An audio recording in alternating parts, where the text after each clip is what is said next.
경찰 조사를 다 받았고 내가 다 범죄 혐의를 부인해서 수사관도 인정하는 듯 했는데 왜 내가 기소가 됐는지 모르겠다라고 이제 저희를 찾아오는 경우가 많이 있는데요. 본인은 이 범죄 사실을 부인했다고 얘기를 하지만 정작 조서에는 이제 자백을 한 것처럼 기재가 된 것이 다 많이 있습니다. 잘못된 판단을 하고 있는 거죠.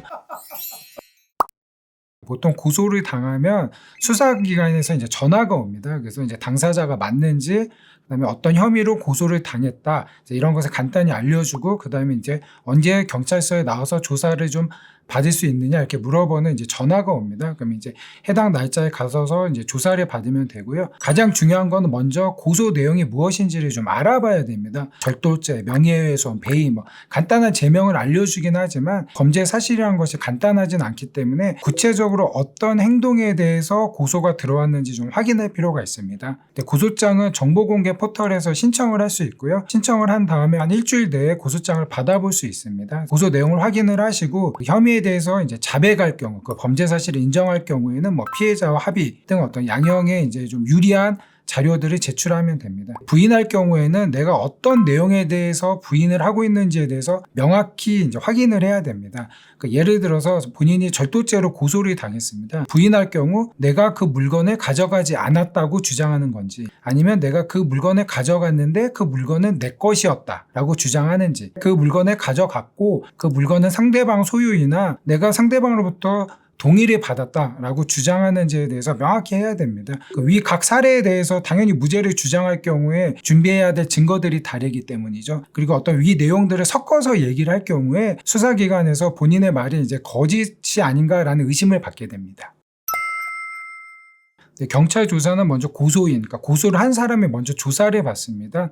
그 이후에 피고소인, 고소를 당한 사람이 조사를 받게 되고요. 보통은 경찰 조사에서 이제 1회 조사를 받는 것으로 마무리되는 경우가 많습니다. 다만 이제 고소인과 피고소인이 주장하는 어떤 사실관계가 너무 상이하거나 명백한 증거가 없는 경우에는 고소인과 피고소인을 한꺼번에 불러서 조사를 하는 이제 대질 조사가 이루어지기도 합니다. 사항에 따라서는 이제 거짓말 탐지기 조사를 할 수 있는데요. 거짓말 탐지기 조사는 의무사항이 아닙니다. 제가 거절을 할 수도 있는데요. 이제 가장 중요한 거는 거짓말 탐지기를 어떤 정당한 사유, 예를 들어서 내가 지금 무슨 약을 복용하고 있다, 아니면 과거에도 어떤 정신적인 측면에 문제가 있어서 이 거짓말 탐지기를 받을 수 없다라는 어떤 의학적 진단서를 제시하지 않고 정당한 사정 없이 거절할 경우에는 본인이 이제 거짓말하는 게 아닌가라는 이제 의심을 받게 됩니다. 거짓말 탐지기를 조사받는 것을 부인을 한 다음에 조사가 진행되면 수사관, 또 검찰에 올라가서는 검사 등이 당신이 억울하면 먼저 거짓말 탐지기 조사를 하겠다라고 얘기해야 되는 거 아닙니까? 라고 이제 추궁을 당하게 됩니다. 당신이 지금 말하고 있는 진술에 대해서 믿지 못하겠다라는 것을 이제 내포하고 있거든요. 그렇게 되면 이제 조사 절차 진행이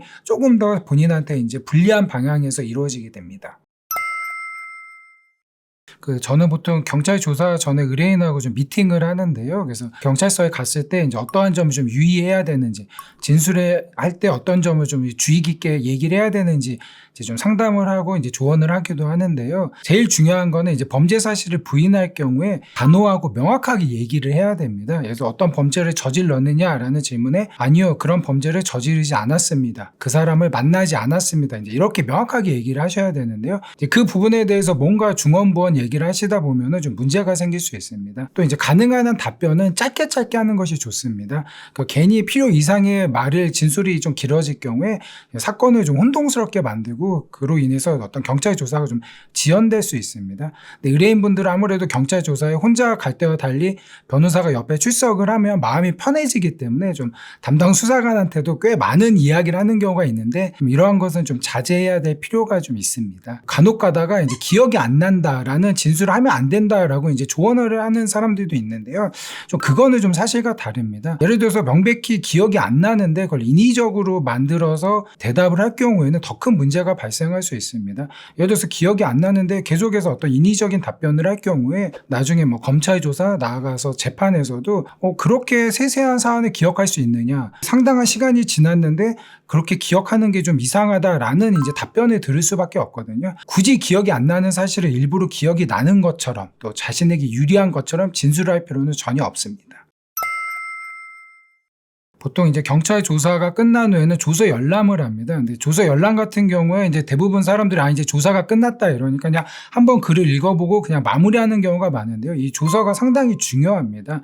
근데 가끔 이제 저한테도 경찰 조사를 다 받았고 내가 다 범죄 혐의를 부인해서 수사관도 인정하는 듯 했는데 왜 내가 기소가 됐는지 모르겠다라고 이제 저희를 찾아오는 경우가 많이 있는데요. 재판을 위해서 수사 기록을 다 열람해서 복사해서 확인을 하면은 본인은 이 범죄 사실을 부인했다고 얘기를 하지만 정작 조서에는 이제 자백을 한 것처럼 기재가 된 것이 다 많이 있습니다. 그러니까 그 경우에 본인은 범죄 사실을 부인했다고 얘기를 되게 잘했다고 생각을 하고 있지만 이제 잘못된 판단을 하고 있는 거죠. 그 부분에 대해서는 조서를 읽고 그다음에 그 조서가 내가 의도한 대로 기재가 되었는지 좀 정확히 파악할 필요가 있습니다. 경찰 조사 받았을 때 어떻게 준비해야 되는지에 대해서 간단히 말씀드렸고요. 좀 이 내용이 좀 도움이 되셨으면 좋겠습니다. 구독과 좋아요 부탁드리고요. 혹시 궁금하신 점 있으면 댓글로 남겨주시면 최대한 답변 드리겠습니다. 감사합니다.